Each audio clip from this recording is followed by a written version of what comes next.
네, 제4차 원내 대책회의를 시작하겠습니다. 오늘 회의를 시작하기에 앞서서 어제 화성 배터리 공장에서 화재가 발생을 해서 수많은 인명피해가 있었고요. 희생자가 발생을 했습니다. 앞으로 이런 피해가 발생하지 않도록 노력을 기울여야 되겠고요. 오늘 먼저 희생자에 대한 묵념을 하면서 오늘 원내대책회의를 시작하도록 하겠습니다. 모두 일어나 주시기 바라겠습니다.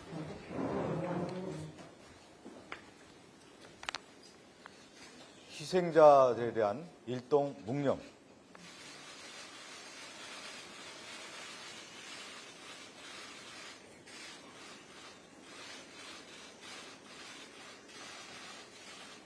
바로 자리에 앉아주시기 바라겠습니다. 먼저 진성준 정책위 의장의 발언이 있겠습니다. 예, 박찬대 원내대표께서 당대표 권한대행으로서 오늘 6.25 전쟁 기념식에 참석하기 위해서 대구에 출장 중인 관계로 제가 오늘 회의를 주재하게 되었습니다. 참담하고 가슴 아픈 사고가 발생했습니다. 어제 경기도 화성시에 있는 1차 전직 공장 화재 사건으로 22명의 노동자가 소중한 목숨을 잃었고 또 한 명은 아직도 실종 중인 상황입니다. 뜻하지 않게 목숨을 잃은 고인들의 명복을 빌고 소중한 가족을 잃은 유가족들께도 깊은 위로와 애도의 뜻을 전합니다. 22명 중 20명이 멀리 이국 땅에서 날아와서 일하는 외국인 노동자라고 하니까 더욱 안타깝습니다. 철저한 원인 규명과 재발 방지 그리고 지원 대책 마련은 물론이고 피해 외국인과 유가족들이 서럽고 원망스럽지 않도록 지원 조치에도 만전을 기울여 주기를 정부에 요청합니다. 경기도가 어제 도내 리튬 전지와 유해 화학물질 사업장 등 에너지 첨단 산업 안전을 점검하겠다고 발표했습니다. 중앙정부도 재해가 반복되지 않도록 전국의 유사 산업 현장을 전면 조사하고 안전 대책도 마련할 것을 당부합니다. 특히 이번 사고 현장이 올해부터 중대재해법이 적용되는 사업장이었던 만큼 회사 측이 안전점검과 안전관리를 충분히 해왔는지에 대해서도 철저히 조사해야 할 것입니다. 민주당도 사고의 진상규명과 후속 대책 마련에 적극적으로 협력하겠다는 말씀 드립니다. 더불어민주당의 민생회복지원금과 정부 여당의 부자 감세론을 싸잡아서 비판하는 목소리가 일부 있습니다. 세수 결손을 비판하면서 민생회복지원금을 지급하자는 민주당이나 재정 준칙을 입법하자면서 부자 감세론을 주장하는 정부 여당이나 똑같이 모순적인 것 아니냐 하는 것입니다. 그렇지 않습니다. 민주당의 민생회복지원금은 소비와 내수를 살리자는 것으로 이를 통해서 우리 경제가 살아나면 세수도 늘어납니다. 실제로 코로나 팬데믹 시기였던 2020년 우리나라는 1인당 25만 원의 긴급 재난지원금을 전 국민에게 지급했고 이러한 적극적인 재정 운영 등을 통해서 주요 나라들 가운데 가장 먼저 코로나 이전의 경제 수준을 회복한 바 있습니다. 그 결과 2021년 국세 수입도 그 전해에 비해서 20% 이상 증가하면서 역대 최고 수준의 증가율을 기록했습니다. 반면에 정부 여당의 부자 감세로는 세수의 기반 자체를 아예 무너뜨리는 것입니다. 그리고 호언했던 감세의 경제적 효과도 없었습니다. 법인세 인하로 투자가 늘어날 것이라고 했지만 투자는 늘지 않고 세수만 줄어들고 말았습니다. 민생회복지원금과 부자감세에 대한 기계적 양비론 유감입니다. 저출생 대책이나 기후위기 대응처럼 민생회복은 가장 절박한 시대적 요구이자 필수적인 재정 소요입니다. 시기를 놓치면 백약이 무효입니다. 국회 행정안전위원회에 민생회복지원금을 위한 특별조치법안이 계류되어 있습니다. 국민의힘은 원구성에 임하기로 한 만큼 신속하게 통과될 수 있도록 협조해 주시기를 바랍니다. 하나만 더 말씀드리겠습니다. 전세 사기로 청년들의 일상이 무너지고 꿈도 빼앗겼습니다. 서울 신촌과 구로, 화성 병점 등 수도권 일대에서 100억 원대 전세 사기를 당한 청년들이 토해낸 울분은 참으로 듣기에 비통했습니다. 사회생활을 시작도 하기 전에 1억 원이 넘는 빚을 떠안게 된 청년들은 학업도 미래도 결혼도 모두 포기했다면서 비오는 거리에서 절박하게 호소했습니다. 사정이 이러한데도 윤석열 대통령은 지난달 선구제 후 회수가 담긴 전세사기 특별법에 거부권을 행사했습니다. 전세 사기로 8번째 희생자가 나온 상황에서도 국토교통부 장관은 젊은 분들이 경험이 없어 덜렁덜렁 계약했다. 이러면서 피해자들의 아픔을 난도질했습니다. 정작 덜렁덜렁 대응으로 전세 임차인 보호와 예방대책 마련에 소홀했던 당사자는 윤석열 정권 아닙니까?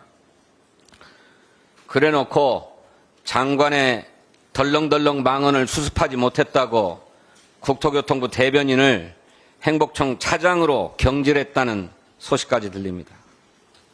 사실이라면 본인 책임을 아랫사람에게 전가한 무책임의 극치가 아닐 수 없습니다. 오늘 국회 국토교통위원회가 전세사기 지원대책을 위한 입법청문회를 엽니다. 이번 청문회에서 전세사기 피해 현황과 문제점을 파악하고 현행제도의 개선 방안까지 포함해서 전세사기 특별법에 반영할 것입니다. 지난달 말에 정부가 발표했던 공공임대주택 임대료 지원 형태로 피해자 지원을 확대하겠다는 방안도 민주당은 적극 검토하겠습니다. 윤석열 정부는 더 이상 거부권 남용으로 국민의 마음에 대못을 박지 말고 하루빨리 전세사기 특별법이 입법될 수 있도록 협조하기를 바랍니다. 그리고 국토교통부 장관의 전향적인 입장 변화도 다시 한번 촉구합니다.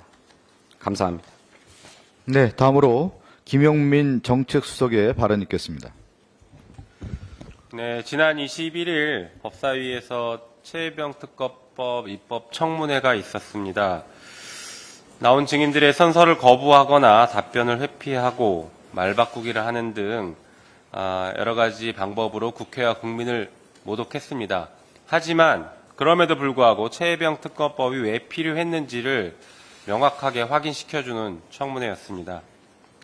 청문회를 통해서 윤석열 대통령의 개입 의혹에 대해서 보다 진전된 내용들이 확인되기도 했습니다. 잘 아시는 것처럼 이종섭 전 장관은 7월 30일 날 사건을 경북경찰청에 이첩한다라는 수사 결과 보고서에 자필 서명을 했습니다. 그런데 그 자필 서명이 취소되는데 걸리는 시간은 불과 8초입니다. 한번 보여드리겠습니다. 자, 7월 30일 날 결재라고 7월 31일 날 11시 54분에 대통령실에서 전화가 옵니다. 이때 통화 시간은 2분 48초입니다. 2분 48초 동안 통화한 뒤 장관의 군사보좌관인 박진희는 8초 뒤에 바로 8초 뒤인 11시 57분 00초에 김계환 해병대 사령관에게 전화합니다. 그리고 이첩을 보류시켜버립니다. 이게 진실입니다. 통화 직후 박진희 군사보좌관이 김계환 사령관에게 전화를 거는 시간은 8초밖에 안 걸렸는데 휴대폰에서 김계환 사령관 이름을 검색해서 찾고 전화하는 데만 해도 5초 이상 걸릴 겁니다. 다시 말해서 대통령실에서 전화를 받자마자 곧바로 취소시킵니다. 생각할 틈이 없이 곧바로 자신의 서명 결제, 자필로 서명한 그 문건을 취소시키는 행위를 한 것입니다. 그러니까 이 전화는 대통령이 직접 전화했거나 대통령의 경로를 직접 듣지 않고서는 불가능한 시간이다라는 것을 분명하게 말씀드립니다. 자, 그리고 나서 8월 2일은 또 중요한 날입니다. 이렇게 이첩 보류를 지시했음에도 불구하고 박정훈 대령은 경북경찰청에 사건을 이첩합니다. 그러니까 갑자기 휴가 중이던 대통령이 이종섭 전 장관, 우크라이나에 출장 중인 장관에게 개인 휴대폰으로 3차례나 전화를 합니다. 그 3차례 전화를 하는 도중에 박정훈 대령은 보직 해임이 됐고, 그리고 그런 통화가 있은 뒤 윤석열 대통령은 다시 임기훈 국방비서관에게 전화하고, 임기훈 국방비서관은 국방부 유재현 법무관리관에게 전화해서 결국 이 기록을 회수해버립니다, 그날. 자, 이런 사실들이 보다 명확하게 지금 밝혀지고 있습니다. 이 일련의 과정들을 보면 공문서를 통한 협조가 아니라 전화로 이첩을 보류시키고 전화로 사건 기록을 회수합니다. 있을 수 없는 일입니다. 이 과정에서 또 다른 압력과 협박이 없었는지를 계속 확인해야 되는데, 진짜 중요한 것은 국가 시스템이 이렇게 문서 없이 전화 통화로 이루어지고 있다는 것에서 자칫 국가가 보이스피싱을 당해도 할 말이 없겠구나라는 그런 시스템의 붕괴도 우리가 목도하게 되는 것입니다. 한편 최혜병 사망 사건 관련해서 수사 보고를 받았던 이종섭 전 장관은 자신이 7월 30일 날 직접 손으로 결제한 수사 보고서 문건은 공문서이고 취소한 적이 없다. 문서로 취소한 적이 없다라고 명확하게 밝혔습니다. 다시 말해서 그 경찰로 이첩하겠다라는 그 공문서는 여전히 유효하고, 그 공문서에 따라서 경찰에 이첩한 박정훈 대령은 항명이 아닌 것이 됩니다. 이런 사실들이 입법청문회를 통해서 밝혀졌습니다. 자, 최혜병 특검법은 우리 민주당에선 반드시 통과시키겠습니다. 과거 윤석열 대통령이 검사 시절에 특검에 참여했던 최순실 국정농단 특검을 기억하실 겁니다. 그 특검이 끝나고 나서 그 국정농단 특검팀이 특검법 해설이라는 책자를 발간했습니다. 이 책자에 나온 얘기를 들려드리면서 특검법 필요성을 말씀드리겠습니다. 이렇게 나옵니다. 대통령의 가족, 친인척 등의 사건을 대통령 등의 영향권 안에 있는 검사가 처리하는 것은 사실상 대통령이 자기의 사건을 처리하는 것과 다르지 않다. 그렇기 때문에 특검이 필요하다라고 이 보고서는 결론을 내리고 있습니다. 윤석열 대통령께 다시 한번 말씀드리겠습니다. 당시 보고서를 윤석열 대통령이 검사 시절에 작성하는 데 관여했기 때문에 이제 최혜병 특검법도 대통령이 직접 자기 사건을 수사하는 것처럼 보이지 않기 위해서라도 거부권 행사하지 말고 수용하시기 바랍니다. 이상입니다. 네, 다음으로 민병덕 정책위 수석 부의장의 발언이 있겠습니다. 네, 정책위 수석 민병덕입니다. 어제 화성시 리튬 배터리 공장 화재 사고에 대해서 희생자의 명복을 빕니다. 우리나라에서 가장 힘든 곳에서 일하신 분들의 희생이 있었습니다. 대부분 일용직 노동자셨습니다. 그리고 또 대부분 외국인 노동자셨습니다. 열심히 일해서 고향으로 돌아갈 꿈을 가지셨을 희생자 여러분과 가족께 정말 죄송하다는 말씀을 드립니다. 안이한 안전대책과 피난훈련의 부재가 이러한 사태를 만들었습니다. 리튬 배터리, 전기차, 전기충전기 등의 사고가 계속되고 있습니다. 그러나 우리의 대책은 미흡합니다. 금년 1월 안양 버스 차고지에서 충전 중인 전기버스에서 불이 나서 8시간 만에 꺼졌다가 다시 일주일 만에 발화되는 사고가 있었습니다.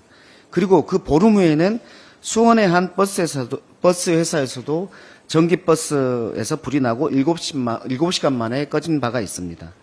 소방청의 화재 조사 보고서에서 나온 발화 원인은 배터리가 화학적으로 폭발해서 화재가 발생한 것이라고 추정하고 있습니다.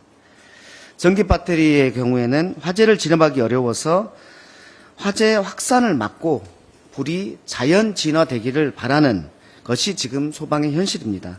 전기차는 3시간, 전기 버스는 8시간 동안 불이 꺼지기를 기다려야 된다는 것입니다. 이번 리튬 배터리 공장에서도 마찬가지였습니다. 만약에 달리는 전기버스에서 불이 났다면, 그리고 아파트 지하 주차장에 있는 전기차와 전기 충전기에서 불이 났다면, 야밤에 불이 났다면 어떤 일이 벌어질지 너무나 끔찍하지 않습니까? 제가 올 1월 말에 정무위 현안 질의에서 방기선 국무조정실장에게 전기차 화재를 대비한 즉각적인 조치와 제도적 장치를 마련해야 된다고 요구를 했었습니다. 일단 최소한으로 전기 배터리 화재를 감시할 수 있는 고열 측정 가능 CCTV 설치를 주장했었습니다. 두 번째로 급한 대로라도 전기차 화재 진압용 방화포를 전기차 충전기에 비치해야 한다고 주장했습니다.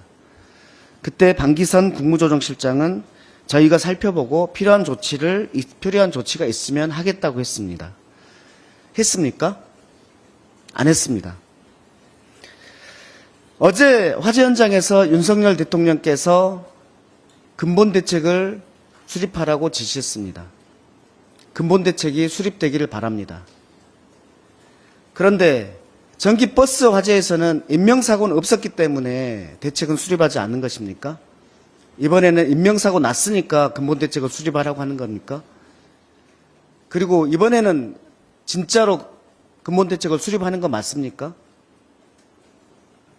저는 22년 신림동 반지하 침수 사고가 났을 때 거기에서 윤석열 대통령이 근본 대책을 수립하라고 한 것을 기억합니다.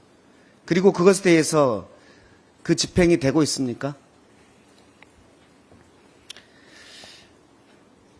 소방방재청에서 받은 자료에 따르면 주차장에서 발생하는 전기차 화재는 2021년에는 7건, 작년에는 27건으로 크게 늘었습니다.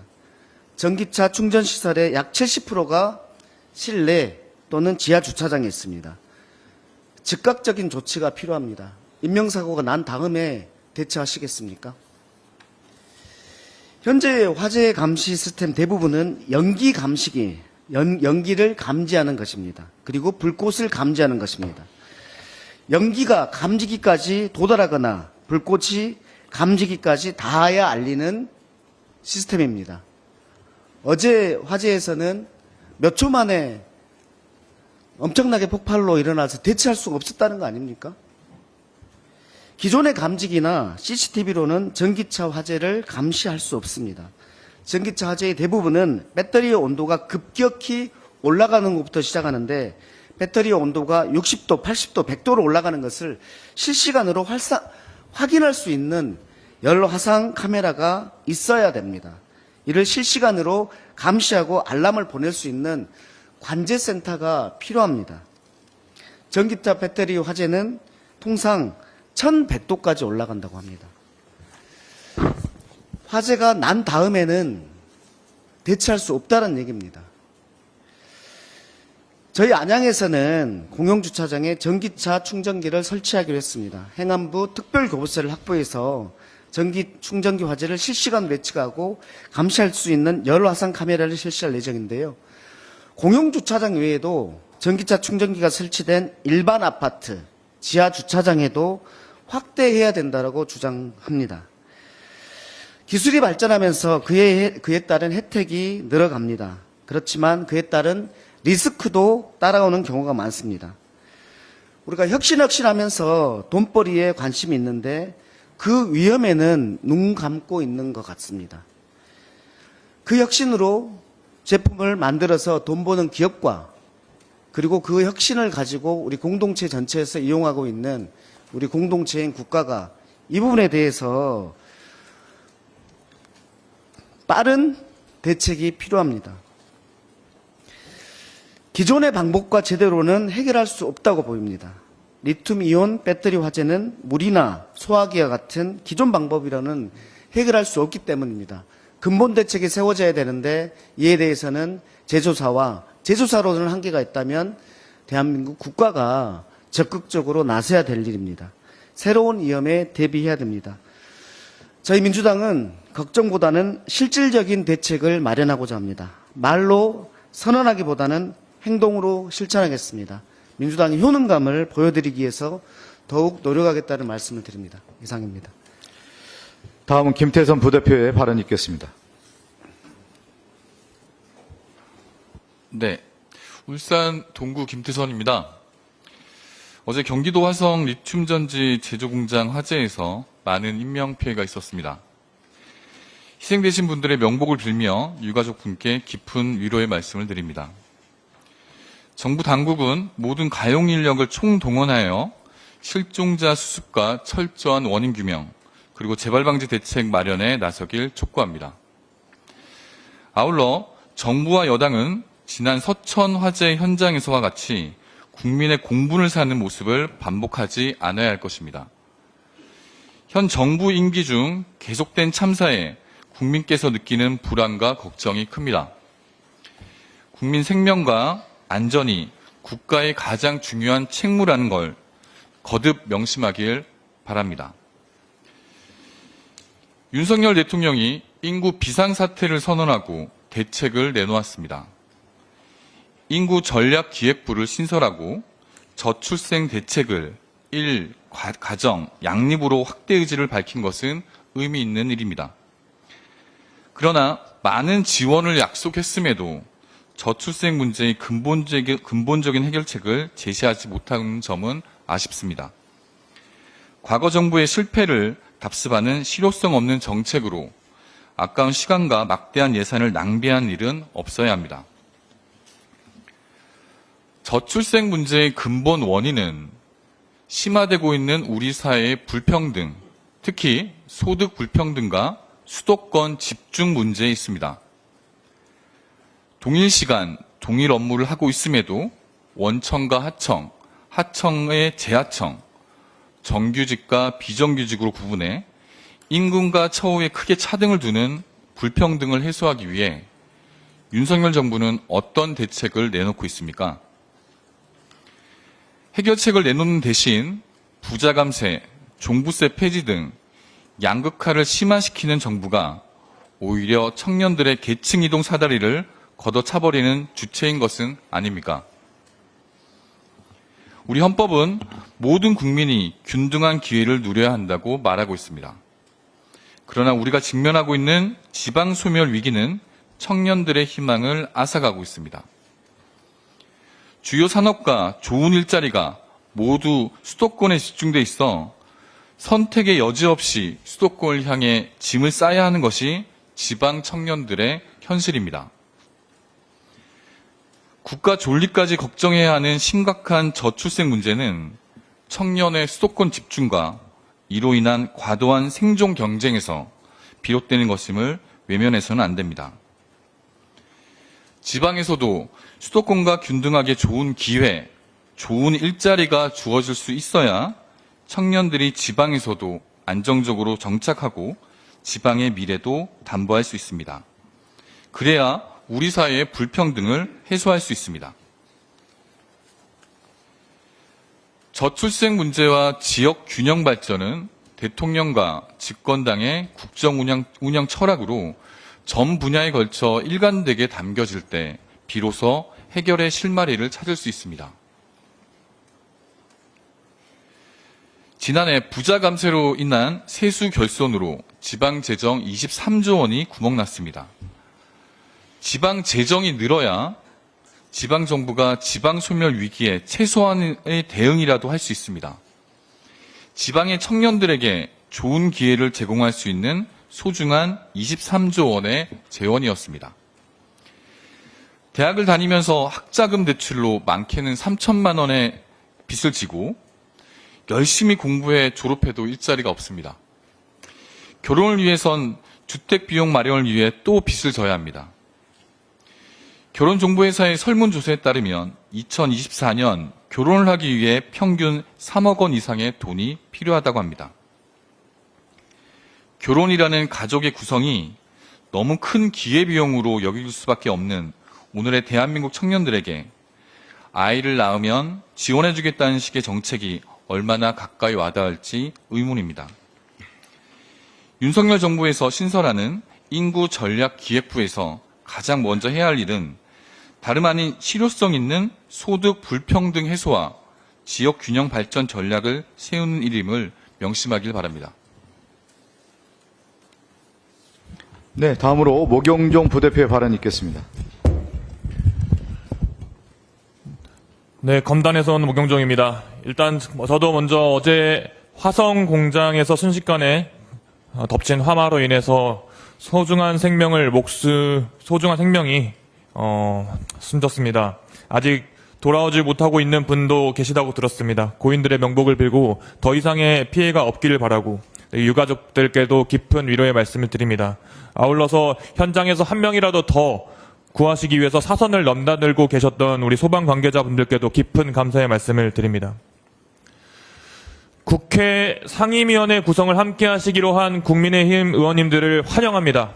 그리고 탐탁치 않은 이유로 업무보고를 사실상 거부하셨던 이상민 행안부 장관 등 정부 관계자분들도 이제는 함께 하실 테니까 미리 환영의 말씀을 드립니다. 또한 아직도 모든 것이 조건부라는 것이 마음이 걸리긴 하지만 최혜병 특검의 필요성에 용기 있게 동의하신 한동훈 전 국민의힘 비대위원장님도 환영합니다. 국회에 밀린 일들이 너무나도 많습니다. 제대로 일하는 국회가 될 수 있기를 기대합니다. 국회가 해야 되는 일들 중에 가장 중요한 것이 국민의 안전을 챙기는 것일 겁니다. 정부는 그전에 이태원 참사, 오송 참사, 경기 이천 물류창고 화재 사고 등의 반복되는 대형 재난 앞에서 항상 한 발 늦게 대책을 마련해왔습니다. 그때마다 매번 재발은 없다, 걱정을 끼치지 않게 하겠다라고 외쳤으나 결국 또 다른 사고가 항상 일어나고 있습니다. 이번 화재 사고도 사전에 꼼꼼하게 관리를 했는가라는 의문이 듭니다. 국민과 생명과 안전을 지키는 정부의 최우선 과제에 다시 한번 모두가 힘을 합쳐야 될 때입니다. 민주당도 이러한 비극이 더는 반복되지 않도록 국회에서 최선을 다할 것을 약속드리겠습니다. 앞서 김태선 부대표께서도 말씀하셨지만 저출생 관련된 문제가 심각합니다. 합계 출산율은 0.72명이고 올해는 그보다도 더 낮은 0.6명대일 거라는 관측도 있습니다. 참으로 암담합니다. 저도 아이를 낳아야 하고 길러야 하는 한 아버지, 예비 아버지의 입장으로서 제 스스로의 미래도 암담한 지경입니다. 지난 19일 윤석열 대통령은 이름도 거창하게 국가 비상사태라고 외치면서 저출생 대책을 내놓았습니다. 그런데 수박 겉핥기인 것 같습니다. 출산 장려금, 출산 양육수당 공제 확대 등 각종 세금 깎아주는 것이 답이 될 수만은 없습니다. 감세 정책은 깎아줄 세금이 없는 중소기업이나 저소득층이 지원 대상에서 제외될 가능성이 높기 때문입니다. 2주 단기 육아휴직, 외국인 가사관리사는 현실적으로 아이를 낳은 그런 부모에게는 도움이 될 수는 있겠지만 아이를 아직 낳지 않았지만 아이를 낳아야 되는 또는 낳을지 고민이 있는 그런 부모들에게 도움이 될 만한 정책인지는 의문입니다. 국가 비상사태를 선포하고 저출생 관련 해결책을 내놓았지만 그 안에 당사자가 과연 있습니까? 앞서 진성준 의장님께서 말씀하셨던 것처럼 저는 덜렁덜렁 전세 계약을 해서 9개월 만에 전세 보증금을 돌려받은 사람 중 한 명입니다. 다행히 저는 전세 보증금을 돌려받았지만 아직도 전세 보증금 때문에 본인의 삶에 대해서 고민하시고 심지어는 삶을 마감하는 분들도 계십니다. 이런 목소리에 과연 정부는 얼마나 귀 기울이고 있습니까? 작년에 나온 한국은행 보고서 불안과 경쟁의 제거에 정책 초점을 맞춰야 된다는 이야기가 담겨 있습니다. 과거와 달리 괜찮은 일자리와 주거 환경을 획득하는 데에 많은 내용들이 담겨져 있습니다. 당장 결혼해서 아이를 낳아 기를 형편도 되지 않지만 아이를 낳더라도 자녀가 나보다 더 나은 내일을 누릴 거라는 희망이 없습니다. 저조차도 없습니다. 이 모든 것이 우리가 저출생 문제라고 부르는 그 현상을 만들어내고 있는 것입니다. 다시 한번 상기시킬 수밖에 없는 사건이 있습니다. 출산 때 사실상 꼭 필요한 페인버스터 동시 사용을 사실상 금지하고 또는 산모와 부모에게 전액 부담을 시키려고 했다가 조용하게 목소리를 줄이는 그 무능한 정부의 모습은 이제 그만 보고 싶습니다. 정부가 해야 하는 것은 순간을 넘기기 위한 미봉책 그리고 임기응변식의 정책 추진이 아니라 국가의 미래를 그리고 현실에 대해서 정확하게 진단하고 대응하는 것이 국가의 과제입니다. 앞으로 더불어민주당은 국민 여러분들과 함께 그리고 국민 여러분들이 진짜로 필요한 것이 무엇인지를 대변하고 함께 움직이는 당이 될 것을 약속드립니다. 이상입니다. 네, 마지막으로 저도 한 말씀 드리겠습니다. 한동훈 전 위원장은 구차한 조건 걸지 말고 지금 특검법에 동의하십시오. 국민의힘 전당대회에 출마한 한동훈 전 비대위원장이 해병대원 특검법 추진에 진일보한 입장을 내놓은 것은 평가할 만합니다. 그렇지만 두 가지 측면에서 한동훈 위원장의 특검 추진 주장은 문제점이 있습니다. 먼저 첫째, 특검 추진 시기가 문제입니다. 본인이 대표가 된 이후에나 특검을 추진하겠다는데 시기상으로 너무 늦습니다. 7월 중순 이후에나 발의하고 논의를 한 달 넘게 다시 해야 할 텐데 그 사이에 증거는 계속 인멸되고 통신 기록도 사라질 것입니다. 버스 떠난 후에 손 흔드는 격입니다. 두 번째, 중립적이라는 이유로 대법원장에게 특검 추천권을 맡기자는 것은 안이한 발상입니다. 이 부분을 좀 설명해야 되겠는데요. 그 BBK 특검과 관련해서 정호영 특검이 대법원장의 추천으로 특검이 됐는데 이 맥락을 한번 살펴볼 필요가 있어요. BBK가 2007년도 대선 때 상당히 큰 이슈가 됐던 문제였는데 이명박 전 대통령과 관련된 의혹이 불거지자 검찰에서 특별수사팀이 꾸려져서 수사를 합니다. 그때 검찰 수사팀을 꾸렸던 당사자가 누구였냐면 윤석열 대통령과 지금 방통위원장하는 김홍일 검사였습니다. 실질적으로 이 두 분이 끌고 갔죠. 그런데 어떻게 됐냐? 2007년도에 이명박 전 대통령을 무혐의 처분합니다. 그런데 국민 여론이 볼 때 이건 의혹이 해결되지 않았다. 그래서 의혹에 대한 이 문제를 풀어야 된다라고 해서 여론이 들끓자 그 당시 대법원장이 추천해서 정호영 특검이 수사를 하게 됩니다. 어떻게 됐습니까? 면죄부를 줬어요. 이 정호영 특검이. 그리고 나서 이 문제가 2020년도에 대법원에서 이명박 전 대통령 BBK가 사실이 규명이 되면서 이명박 전 대통령에게 징역 17년 유형이 떨어졌어요. 실형이 떨어졌어요. 그런데 그 이후에 어떻게 됐습니까? 윤석열 대통령이 대통령 당선된 이후에 이명박 전 대통령 이 징역 17년을 사면 복권해 주지 않았습니까? 이 검찰과 윤석열 대통령이 이 BBK의 중심입니다. 이랬던 당사자들입니다. 근데 지금 최혜병 특검은 어떤 거냐면 대통령과 대통령실, 국가 권력기관이 총동원해서 윗선 개입 의혹이 드러난 문제이기 때문에 민주적 정당성이라고 하는 국민의 선출을 받은 국회의 입법부가 그것도 야당이 대통령을 견제하고 의혹을 풀기 위해서 특검을 추천하는 것은 당연한 거다. 이걸 해서 의혹을 풀어야 되는 것이고 과거의 검찰과 이 특검들이 면죄부를 줬던 불행한 역사를 반복하지 않아야 되는 것이 여기에 핵심이 있습니다. 이것을 한동훈 전 비대위원장이 잘 알아야 될 것 같고요. 한 전 위원장이 이런 말을 했어요. 국민의힘은 특검을 반대할 수 없고 반대해서도 안 된다. 한동훈 전 위원장은 구차하게 이런저런 조건 붙여가면서 해병대와 특검법 추진을 운운하지 말고 지금 국회에서 논의되고 있는 특검법을 동의해 주시기 바랍니다. 그래야 국민의 진정성을 의심하지 않을 것입니다. 해병대원 사건 외압 의혹 규명 특검을 국민의힘이 나서서 추진해야 한다는 한동훈 전 위원장의 발언이 전당대회에 출마하면서 튀어보려고 던져본 것이 아니기를 진심으로 바라겠습니다. 국민은 진실을 원합니다. 그리고 진실을 밝힐 법이 국회에서 논의 중입니다. 조건 걸며 따지지 말고 지금 특검법 논의에 동참하고 동의해 주시기 바랍니다. 감사합니다. 이상으로 제4차 원내 대책회의를 마치겠습니다. 감사합니다.